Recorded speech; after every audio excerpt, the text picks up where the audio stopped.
Alright, here we go. Hello guys, and welcome back to yet another video. If you're here from TikTok, yes, you're in the right place. This is the right video. For those of you who don't know who Richard or Scott is from the title of this video, you need to watch my TikTok videos for that because Richard is one of my Thomas and Friends OCs, and Scott is someone else's OC. Now, I'm gonna be giving a backstory on this, and thank you for those of you who actually clicked on the YouTube icon and then looked up and saw this video and actually clicked on it. Thank you guys, but I'm gonna get straight into the story. So, the year is 1943, it's the middle of World War II, the United States has come out with a new type of penny, but most importantly, Richard is built. Now, Richard is a mix between an LBSC E2 class, just like Thomas, and a United States Army Transportation Corps S-100 class, just like Rosie.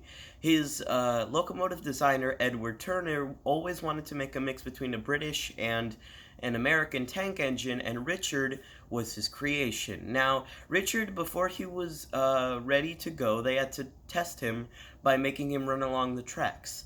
He had 6 white wheels, navy blue paint, black stripes, and it said SR on the stripes for Southern Railway. Not UK Southern Railway, American Southern Railway. And he had the number 97 and was painted like a United States Army Transportation Corps S-100 class and looked awfully like a mix between, the two engines I just said. When he also had 6 white wheels. I don't know if I already mentioned that, but he did his test run, and the workers asked if he was okay, and he said everything was fine, except for his 2 middle wheels, which felt a bit wobbly.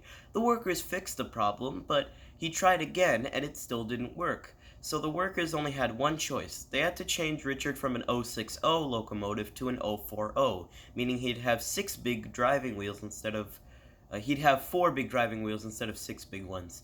Luckily for them, they had a set of brand new turquoise wheels, 4 turquoise wheels connected by a piston. And so Richard became an 040 class. Richard was the only one of his kind, which was a source of great pride for him, and the workers didn't know what to call the class, so they just called it the Richard class. Now, he worked from 1943 to 1945 collecting munitions, bringing them all over the U.S., and helping carry wounded soldiers to hospitals. When that year ended, 1945, when it ended, that meant that meant that World War II was also over, and he was done fighting. And he just worked on the Southern Railway for quite a while. Now, Richard's story doesn't get interesting until 1955, but I will start from 1951 for Scott's story. Now, Scott was built in 1951 by British Railways. He's an LMS IVIT class, which is a large tank engine. Some of them do have tenders, which is a bit weird, but he was the tank engine LMS IVIT class. He had 6 large driving wheels and I believe 4 pilot wheels, 2 on each side, and he was huge. And he had sky blue paint with red stripes and a yellow LMS logo on his side and a yellow lamp at the back. Now, if you're wondering why he had LMS, even though he was built by British Railways, me and the guy who came up with the story for Scott just said it was in memoriam for for what 4 railways made up British Railways. Now, he just worked on the British Railways for quite a while, until 1955, when the U.S. needed help fighting the Vietnam War, and it broke out in 1955. The U.K. accurately and historically didn't fight in the war, but I wanted to think, they fought in World War II, they might as well want to help their allies, so they gave the U.S. a few steam locomotives, one of which was Scott. He arrived to the U.S. in 1955, and he met up with Richard, which was the first engine he actually had a full conversation with. Richard taught him all about the United States history and present day, and what this war was all about and what was going on. Scott eventually got used to the U.S., and they carried munitions and wounded soldiers for 20 years. and they went to all different kinds of places. They went to Richmond, Virginia. They went to Augusta in Maine, which is the capital. They went to Albany and New York City, New York, and they even went to Chicago, Illinois, which they both agreed was the best place they had been throughout all their 20 years of carrying munitions and wounded soldiers. Um, Now, after those 20 years, Scott did have to return, and 22 days after the war ended in 1975, on May 22nd, 1975, he left the U.S., but both of them hadn't realized that both the U.S. and the U.K. was going through modernization, and diesel engines, both electric and oil or petrol fueled, just, well, mostly oil diesels, were joining the UK. I mean, there were a lot when Scott came back, and he was worried that he might get scrapped. Although, because he was a big tank engine and could also be used as a tender engine, his controller decided to keep him. Now, for a while, both of them were worried that they were going to be scrapped because of all these diesels. Scott's story, how it went like this. So in 1982, he ran from British Railways because he knew he was going to be scrapped. He ran to the western UK, far west, and he found a port. And he tricked a crane into boarding him onto a random ship.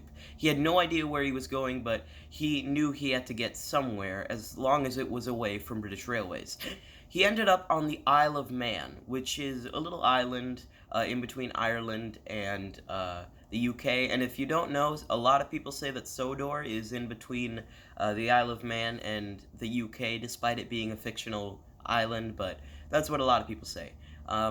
So Scott ended up on the Isle of Man, and he accidentally boarded on the ship to the Isle of Man. He ended up on the Isle of Man, and he ended up, while traveling through the Isle of Man, he ended up on this place called the M&P Heritage Railway.